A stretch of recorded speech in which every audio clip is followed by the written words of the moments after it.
What is shamanism? What does a shaman do, and why is this now more important than ever? Now, let's face it, we live in a time where specific kind of spiritual kind of modalities are now popping to the surface, and lots of us really like to put on a new coat, like a new kind of identity, because it looks good.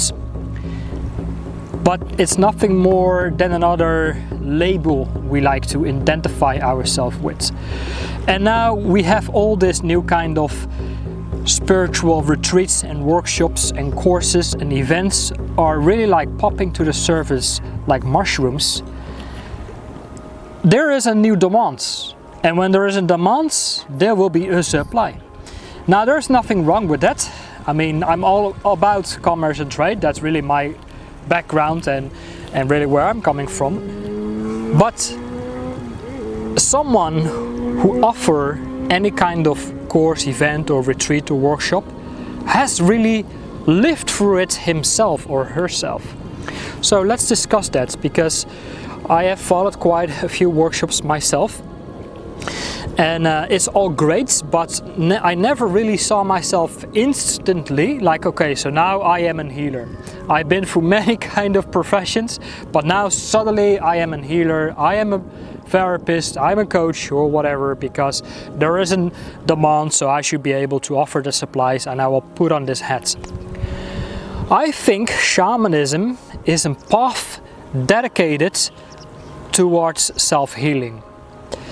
It is something that we go through, and this whole shamanic archetype, it's an archetype that is now emerging now in this new kind of era, because we live in an era of massive crisis in whole of Western society and culture, Europe, United States, Canada, New Zealand, Australia, parts of South America. The first world countries are going through a massive crisis, an awakening, a massive awakening, because within crisis lies, of course, opportunity. And part of this opportunity could be like dedicating ourselves towards shamanism and self-healing and exploring or remembering what the soul really holds in store for us. With that being said, dedicating ourselves towards this path is really recognizing, like, wait a minute, we have been through a massive personal transformational journey, because we have perhaps neglecting a part of ourselves by the trauma we have experienced within our upbringing that has been passed over from our generation, our upbringings, parents, grandparents and all of that. We have adapted towards certain type of patterns, and then we came to the conclusion, like, wait a minute, these patterns that I've been taught, how well are they serving me? Are they serving me at all? Or this is really like passed on trauma that is not really doing anything for me except going through lots of sacrifices and suffering. And through this process of sacrifices we take and the amount of suffering we take on board, maybe we come to the conclusion, like, this is also part of the awakening or the initiation part of this whole shamanic awakening.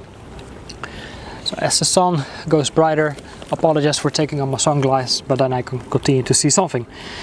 So the path is a discipline built towards healing, which is a path, which is a journey of transformation.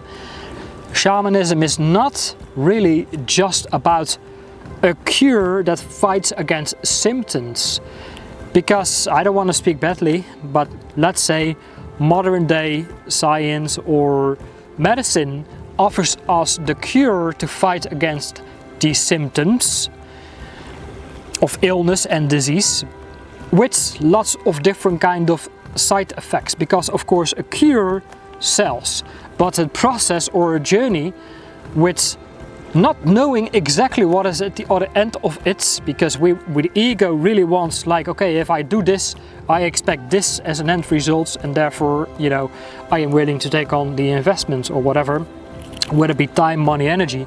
But shamanism is a path towards self-healing, discovery, and remembering that what is grained and stored within the soul. Now, I'm not saying we should neglect everything about modern day medicine and science, because if you cut through your hands or you break your leg, you better go and get some antibiotics in order to prevent infections, obviously. So when it comes to the physical body, of course, modern day medicine is very needed and very much appreciated. But if you look to, let's say, hospitals in Brazil, there will be a traditional doctor giving a prescription towards medicine, and there will be a shaman who works out the mental, emotional and spiritual elements related to the illness or disease. So what if things can go hand in hand, instead of seeing everything like black and white and us versus them, or bad versus evil, or good versus evil?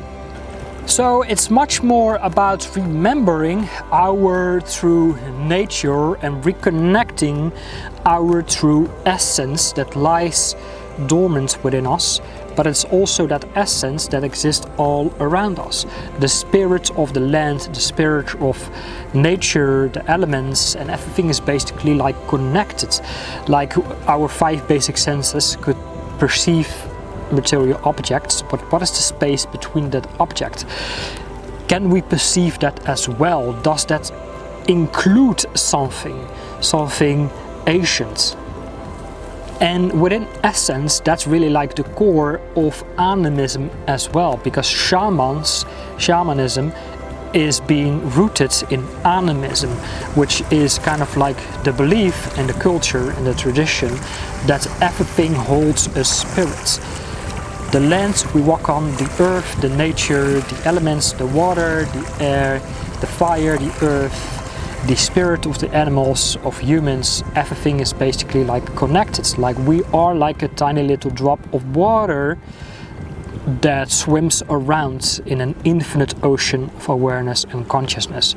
So if we, as a tiny little drop of water, learns the purpose or remembers the purpose that we are here to reconnect with the ocean around us, we of course can create massive amounts of waves of transformation, tsunamis of transformation. Connecting with that truth could maybe also give us the power or the influence over the elements and the weather as well, if that is really how well we are feeling connected to this very essence. Now, the word itself, shamanism, actually comes from the Siberian tribes, because in Siberian we still have these kind of tribal civilizations that are there, of course, to help the locals with their challenges, because of course when we think about Siberian, this part of the northern part of Russian are of course very, very extreme in the climate and all of that. So of course people had lots of challenges and had to take a lot of sacrifices and had to suffer, but they also had to learn to work together with the elements of nature.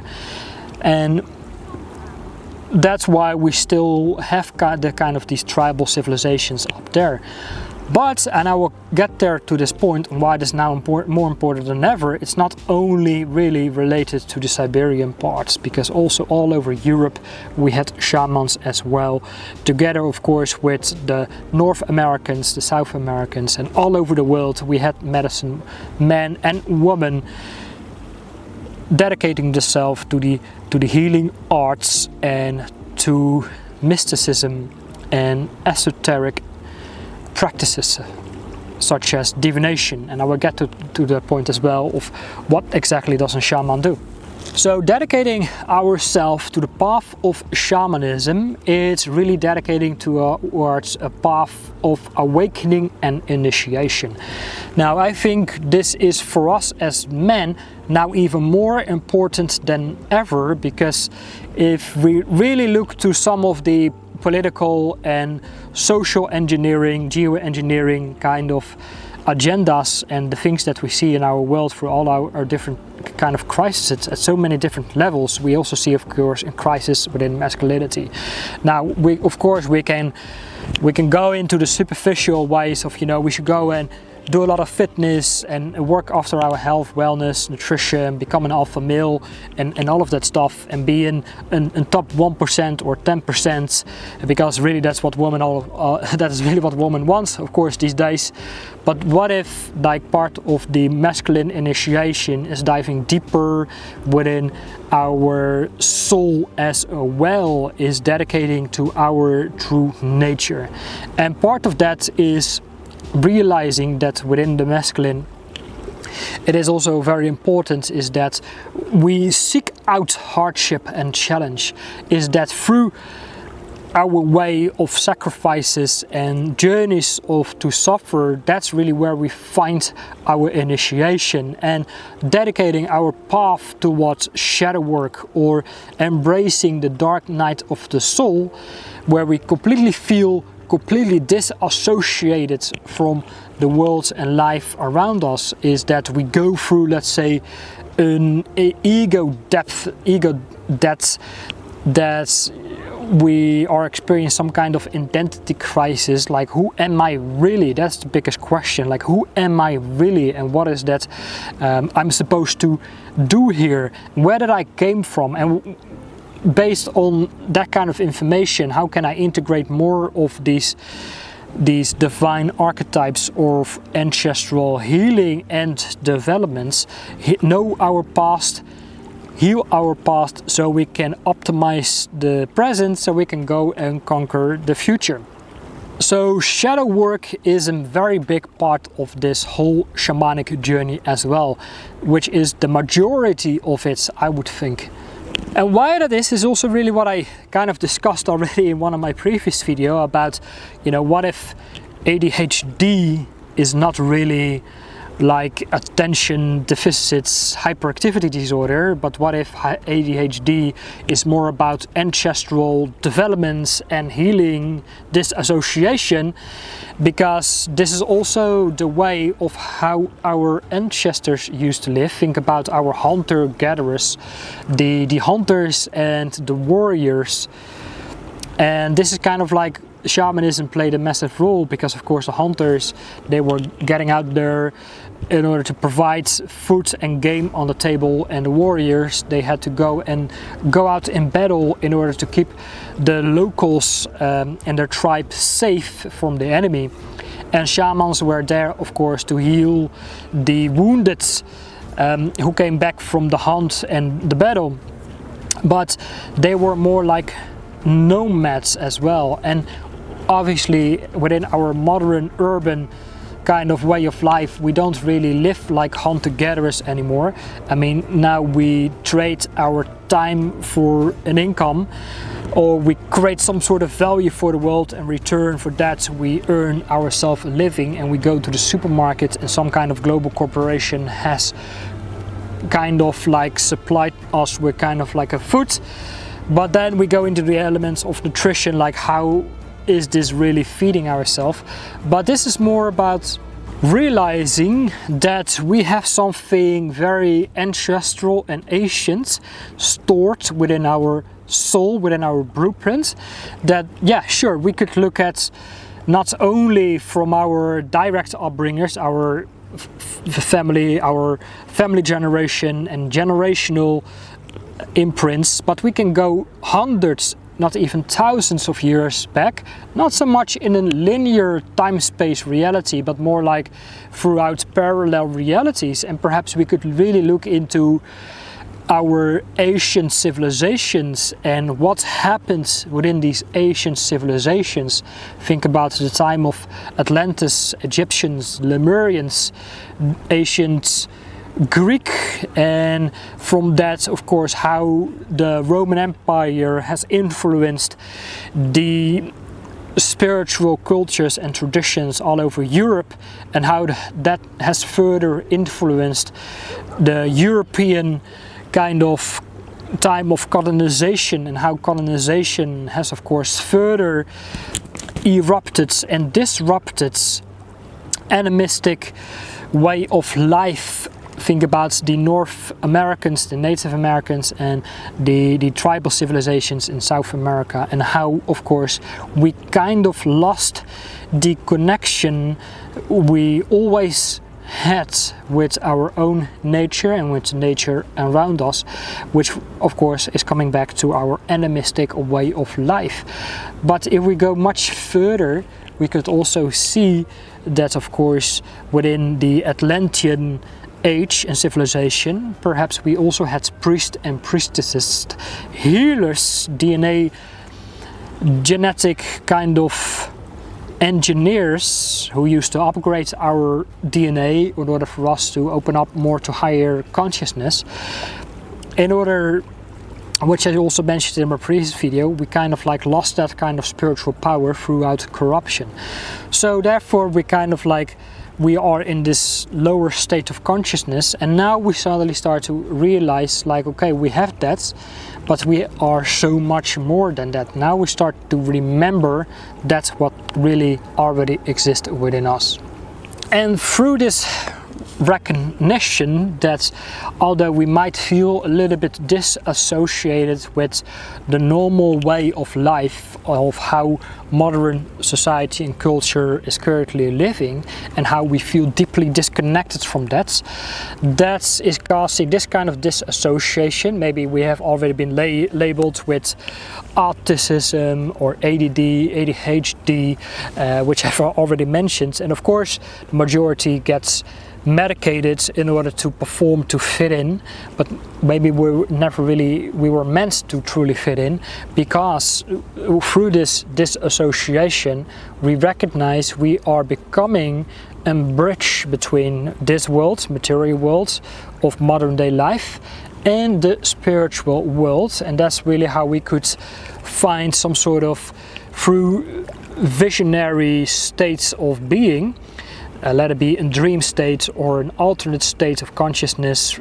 or in trance state where we hit another kind of brain state, an alpha state, theta state, that we can access knowledge, wisdom, information, insights, healing from perhaps ancient or more advanced intelligence beings like deities, spirits, guides, archangels, or star being, other galactic beings from other star systems and all of that. And for me personally, I was never really being able to really fully recognize that, but throughout my work so far I had a couple of encounters, and of course I questioned myself, I am really making this one up, I'm just hallucinating or anything like that, or is there really something more out there that I could more align myself with? And although we had perhaps a couple of profound experiences, and we want more of this kind of euphoric state of being, but then it's also a little bit like, okay, so the guides have given us something, we must chew on it, we must sit with it, and then it's really up to us what we decide to do with it, and then develop our practice further. And then it's more about we step up and they step up. It's not like the deities, the guides and the spirits are constantly coming down to meet us only when we really need help, but it's only through our disciplines and dedication that we can meet them where they are at. So what could a shaman do, a medicine man or woman? First of all, recognizing everything you had to go through, the sacrifices and the suffering you had to endure. See it as an initiation process, or a process of deep spiritual healing and awakening, remembering a part of your nature that had to endure all of that, by coming home or reconnecting with the kind of warrior archetype that exists within us, that has been given by our ancestors, and this warrior kind of spirits, they had to fight and endure all these hardships. And through the warrior elements we can perhaps embrace more of the king kind of energy of building up the kingdom of the heart that exists within us.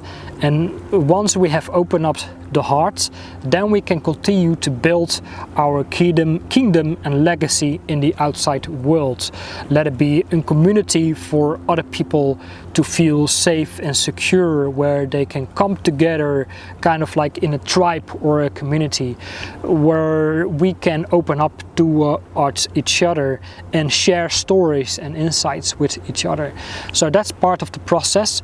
Another part is, of course, like through all of that we can perhaps attract a true lover, a true soulmate, or a twin flame, or whatever you like to call it or identify, that is of a much higher vibration of consciousness. Because unfortunately lots of human relationship right now is kind of like transactional, unfortunately. And we must, first of all, opening up the heart is that we must move beyond this codependent transactional kind of phase, where men are seeing women as an object of lust, and where women are using men as a status object to make them feel safe and secure. And although there might be elements where we can provide something towards each other, where a man can be the shelter for the divine feminine as being a pearl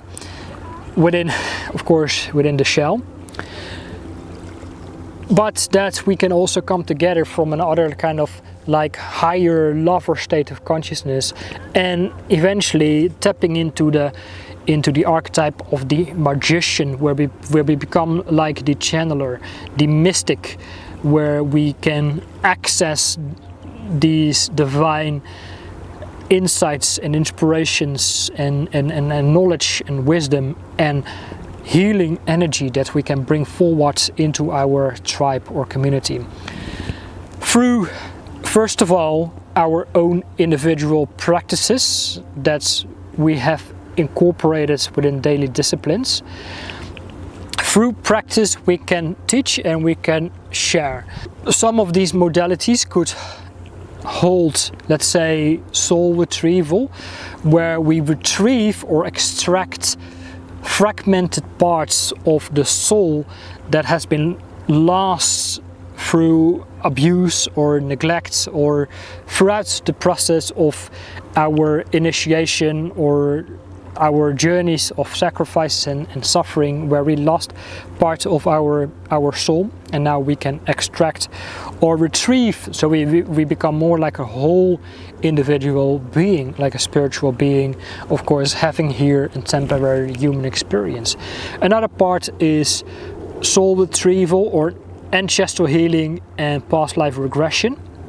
Once again, it's not only about recognizing our direct generation patterns that has been passed over by our parents and grandparents.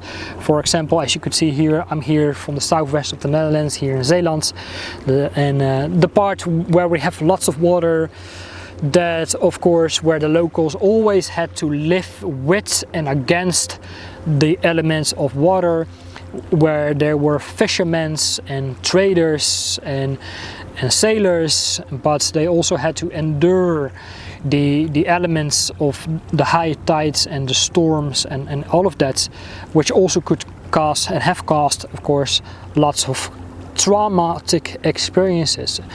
But this also could be really like diving much further and deeper through parallel realities, realizing, like, once again, maybe we still have some sort of an influence, like in spiritual attachments being given by us throughout our past life experiences. So that also could hold and include healing curses and entity attachments that through our fear-based programs and survival-based programs we stay stuck in a lower state of being, and that maybe some of that needs to be released as well. Furthermore, I think about distant healing or hands-on healing throughout Reiki, or magnetizing the energy body, the energy fields, or diving into the Akashic records, where we dive into the infinite web of life throughout the cosmic library that really holds like information or insights through psychic developments. And of course, throughout psychic developments we can also enhance different parts of our senses to see, feel, or smell, or touch insights within these Akashic records of what's really here to learn from it. But also through plant medicine, which is another way of using nature to get into a more of a trance state, hallucination states, so we can access perhaps different parts or insights of our soul. But of course also through instruments and divination. Using divination could be like different kind of tools being used in esoteric practices. Think about tarots or numerology, astrology, but also working with the runes. I like to work with the runes because they can also work as an instrument to give us insights of where we are right now. But also through music, drumming, using a rattle, it could also really help us to get into this trance state, to get into more of an insight. Another very important part is working with our ancestral lands, because although there's information stored within our own spirit, of course also the lands hold a spirit that has gathered memory and information that has gathered throughout our histories and the traumatic experiences of war and genocides and climate changes like floods, for example, storms and hurricanes and other kind of like traumatic experiences caused by climate. Information that was being cast and has been passed over to the humans living on these lands still could hold in vibration. But it's not only about healing, it's also about development. But of course shamanism can be really used to energize and rejuvenate and build up our energy levels and kind of like align our lower self identity, like our place here on this world and our position in the world, and align that more with our higher self, so spirit can speak through us, so it can be expressed by us. So it's also more about an integrated kind of having an ego or a personal identity, know our worth and place in the world, so we can bring something of true value and become like a true sovereign being that can be basically like become unstoppable and indestructible by outside forces. Of course we might be triggered, but we can always respond in a more responsible way of always asking ourselves, hey, I got triggered by outside forces. What does that tell me about me that needs more attention on healing or development in order for me to become more stronger, instead of constantly reacting or having the same kind of action on repeat. So that's really something of this whole process of what is shamanism, what does shaman do, and now of course why it is more important than ever, because of course of the crises that we see here in the Western world. And that's why within the Western culture and society we need this more than ever. If you ever wonder, okay, so what is some of the crises that we face? I made other videos about it, so I don't have to repeat myself. But yeah, there's a lot of issues that we are facing right now. And that's why I think this is now more important than ever. And I think it's also more important than ever is for us as Europeans, because also within Europe there has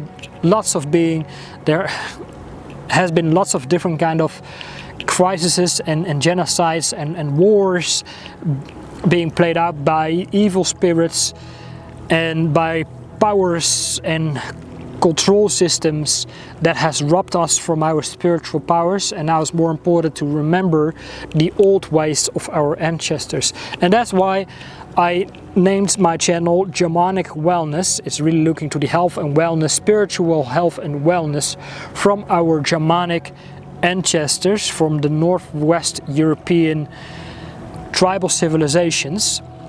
And it's not going backward, but it's more about bringing some of these ancient practices in our modern day life. So that's really what I will be continue to talk about more. So if you're into that, then of course feel free to subscribe, like, hit the bell notification for future updates, leave your comments, and feel free to share as well. And I really look forward to see you on one of my next videos. Take care for now.